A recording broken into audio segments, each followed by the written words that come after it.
So what are you going to do, Ken? What are you going to do, Gyps, when your little girl says to you, where's my other nanny? Where's my other lolly? Where's your mommy, mommy? What are you going to say? What are you going to say? Well, she had high hopes for me. You know, that's the thing, Gypsy. Your mom did. She had high hopes for you. I totally believe that. And she wanted you to have everything in the world, to never feel like your dad didn't want you or that you were second best to him, because that's how you feel when your dad says, yeah, my firstborn, let's forget about that. Let's go with the kids of the woman that I really love.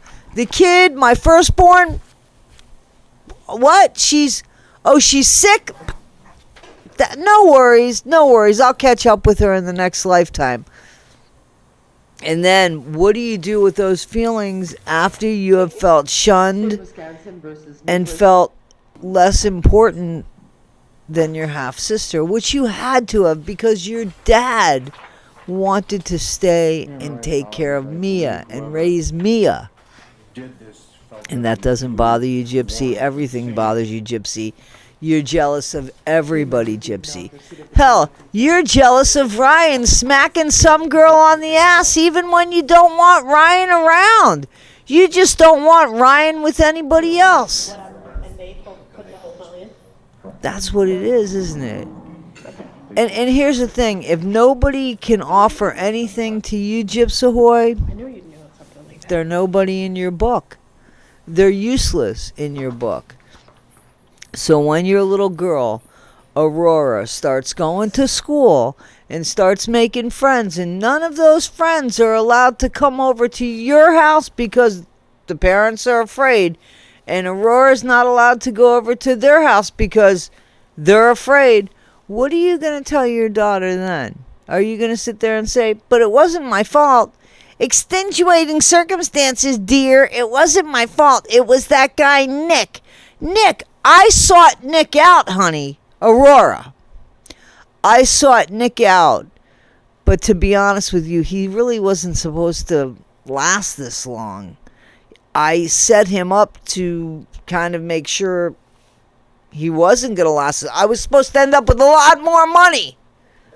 I know that I've made money, but I was also supposed to have the money that was in the house, inside of the safe. I was supposed to have that. And your daddy, had I have picked out your daddy, Aurora, guess what? It wouldn't be Ken. It would be Dan. Your last name would be Glidewell, because that is the true love of my life. But he didn't want anything to do with me when your grandma came and threatened his ass and told him that I was younger than I actually was. Because you'll find out, Aurora. You'll find out that when I tell you how old I am, you're going to have to check me for ID, honey. And you're going to have to check me for everything I say, because very rarely do I tell the truth. That's what your daughter is going to know of you, because that's what your family knows of you. That's what Ken knows of you. But the truth of the matter is, you and Ken are two peas in a pod. I am convinced. We know that you spoke to Ken 3 weeks before you got out of prison. We know you couldn't go out of prison and just find a place on your own. We know that originally you didn't want to live with your stepmom and your dad, or your stepmom didn't want you to live with her because your dad's always on the boat. So you had to live with Ryan, a man you had to marry because you had to live with somebody who's in your family, and somebody who you marry is in your family. But that's not the person that you loved. That's not the person that you care for. That's just the person that you used. And everybody who's witnessed this is going to tell your daughter what happened. And you're going to have to convince your daughter that's not true. But your daughter is going to see you just like Ken sees you, just like Christy sees you, just like your daddy sees you, just like Mia sees you. And we all know who you are, Gypsy. The only person who saw you for exactly who you were and loved you unconditionally was, can you guess? Can you guess? Yeah, she's not here anymore. And you know what's worse? You have nothing nice to say about the woman that gave you the best life she could possibly give you. Because she did. She gave you the best life that she could possibly give you. And it wasn't good enough. It wasn't good enough for you. The man that left you hanging is somehow all that and more. The stepmom that wanted nothing to do with you, all of a sudden you call mom. Make that make sense. These people wanted nothing to do with you until you had a story that people wanted to make money off of. And then all these people showed up. Where were they before, Gypsy Ahoy? Where was Daddy when he thought, according to you, that you were DYING? Where was Christy, your stepmom, the one that says that she would stand in front and take a BULLET for you? You're one of her kids. Where the hell was she when she thought that you were being ABUSED'd? When things didn't make sense to her? When she thought for sure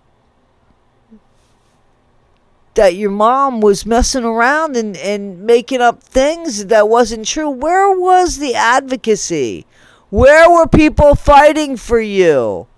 How come it has taken them so long to fight for you now?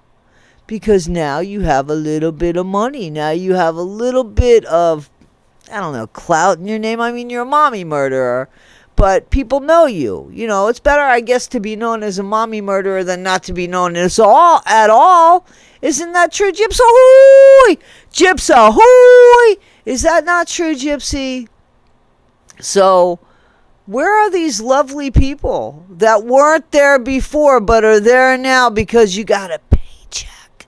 Where were they when you were incarcerated and you were calling and having people call you back and talk to you when you were lonely and you needed somebody to speak to? Where was your stepmom? Was she on the phone with you? Was Daddy on the phone with you? No, none of these people. Why? You didn't have anything to offer them at the time. Now you got a little bit of money. You got a little bit of stuff to offer them at the time. And now they can't get rid of you for nothing. Now all of a sudden they love you. What's changed? Come on, man. You have to feel this shit. You have to know when you're being used. Otherwise, you're a complete moron.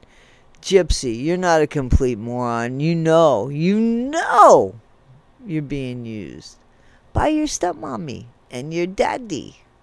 So those insecurities that you've had before,